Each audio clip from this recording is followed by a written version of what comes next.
You make your usual excuses to your editor, pick up your little girl from daycare, and, already running late, you drive the 2 hours in the dark to where the auction is being held. An old barn, same as the last time. You received your first invitation the day after your wedding, when you were still wondering how in the world you were going to support 2 people on a floundering photographer's income. You were just beginning to suspect that while you had enough skill to get by, you didn't have enough natural talent or vision to be of any importance. Your spouse, however blindly, had complete faith in you, and that made the realization of your own shortcomings almost more than you could bear. You found the unmarked black envelope sitting in your box at the small newspaper where you worked, and thought, "Good Lord, I've been fired, and Richard just didn't have the balls to tell me to my face, the dramatic bastard." You treated yourself to a sweet seaweed salad at the Japanese place around the corner in order to soften the blow as you opened the envelope. It was simple. You are invited to a private auction. Please do not bring any currency or identification. They are unnecessary. On the back of the note was the time and place of the event. You're not quite sure why you made that first long drive without much deliberation. You just felt intrigued and honored to have been invited to this exclusive gathering that somehow didn't require any money, something you didn't have back then anyway. It all felt like an exciting play, a farce.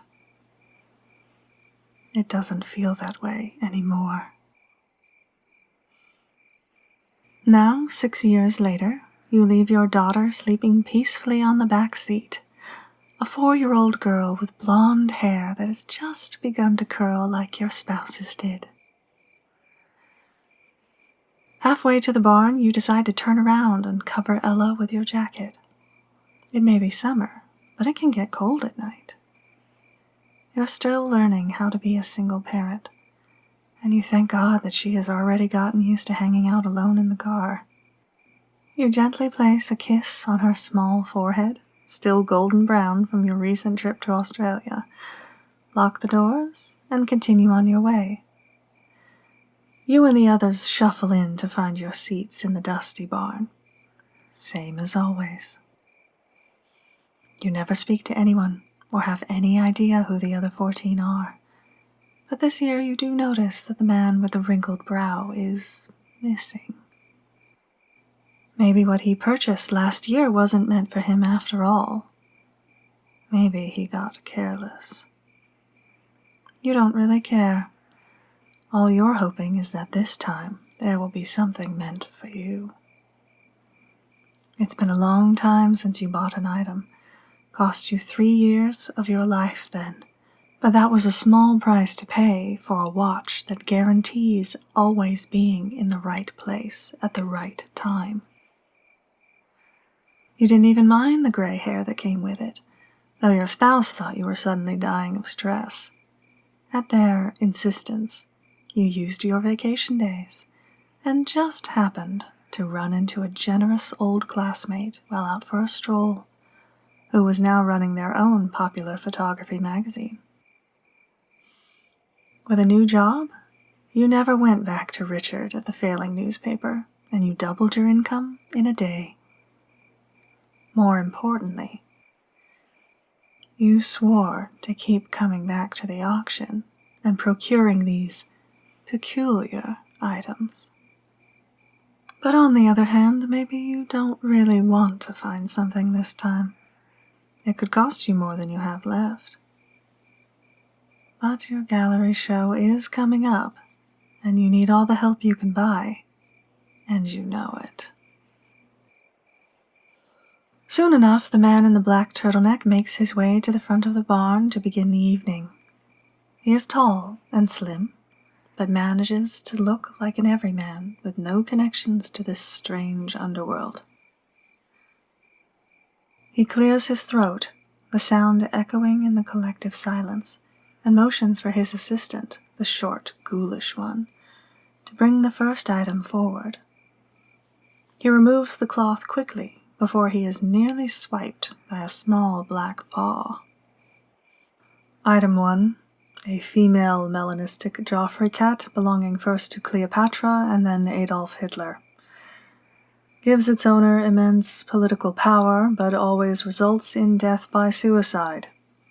We will start the bidding at 2 years. It is an energetic way to begin the night. They reach 9 years before the woman that you've seen on TV wins the cat. 9 years for 9 lives. The woman looks fairly young. You're sure she has years to give.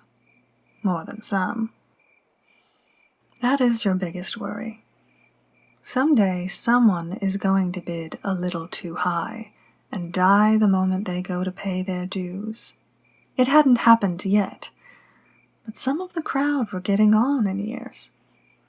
There is a moment over an original recording of the Beatles' Yellow Submarine that allows the user to breathe underwater that you are sure the oldest of you is bidding too recklessly. He gives up the fight, with shifting eyes, at 11 years, to a much younger man, with sun-bleached hair and a permanent tan, who seems unmoved by the downside of slowly collapsing his lungs over the next 20 years. There are more items than usual. Some pass with no interest at all, and you almost bid for Anastasia's invisibility hair bows when you see them bring out your treasure. Yusuf Karsh's outdated and bulky tripod camera. You've seen it 100 times in your master's classes, and you suddenly know why the old man was willing to bid so high. Part of you doesn't even care what its specialty is. The auction goes on. You wait what seems like an impossibly long time before the man in the turtleneck finally wheels the camera forward. Here we have Yusuf Karsh's camera, guaranteed to capture the absolute soul and essence of the subject. The previous owners are somewhat unreliable, so we aren't quite sure what the consequences are of using the camera. There seems to be some memory element in relation to the subjects. Now the bidding will begin at 1 year. Memory element. That makes your insides twist. But for possibly award-winning photos, it might be worth it. You hardly have time to decide as the bidding goes on around you. You quickly join in and beat out the others at 4 years. 4 years of your life. Your daughter's entire existence. Imagine that. You feel anxious for the rest of the night, considering your purchase. Anxious and thrilled. You can imagine all the gallery shows to come, the recognition as an artist if you choose your subjects carefully, and the money pouring in to send Ella to fancy private schools.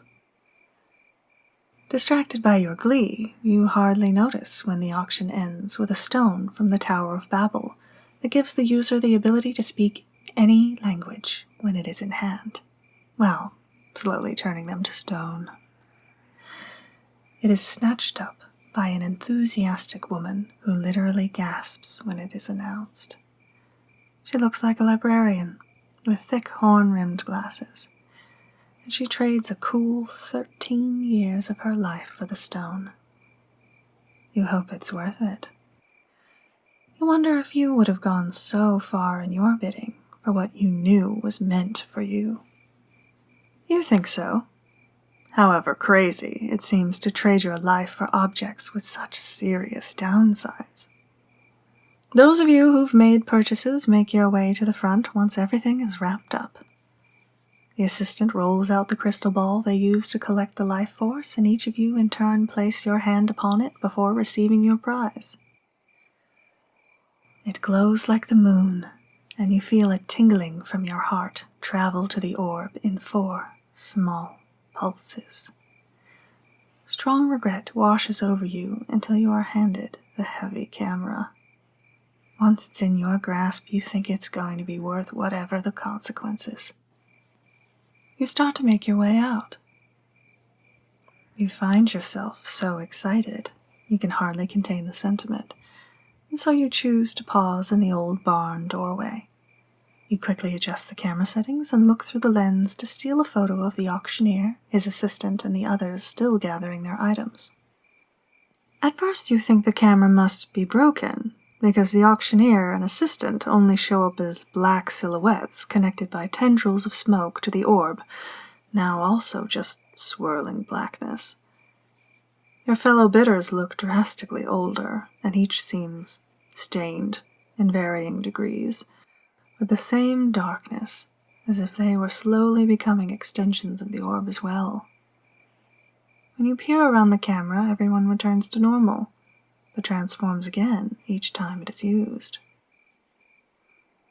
You manage to catch a glimpse of your own hand, also eerily spotted with darkness and connected by the thinnest line of smoke to the orb. Disturbed, you snap a photo anyway, and listen to something fizz away in your mind. Shaken but still pleased, you wander out to your car while clutching the camera tightly. You open the back door to slide the camera onto the empty seat when you are shocked to find a little girl sleeping there under your jacket. You snatch it away from the child, and she drowsily reaches out for you, smiling. "Time to go home?" she mumbles, sitting up. Suddenly your mouth is dry, and she looks too much like your spouse did when you were children, and you wonder, what does memory element mean, for God's sake? Stomach free-falling, you turn your eyes to the camera, leaning passively against your car, and try to remember exactly how many subjects were in that photo you carelessly just took.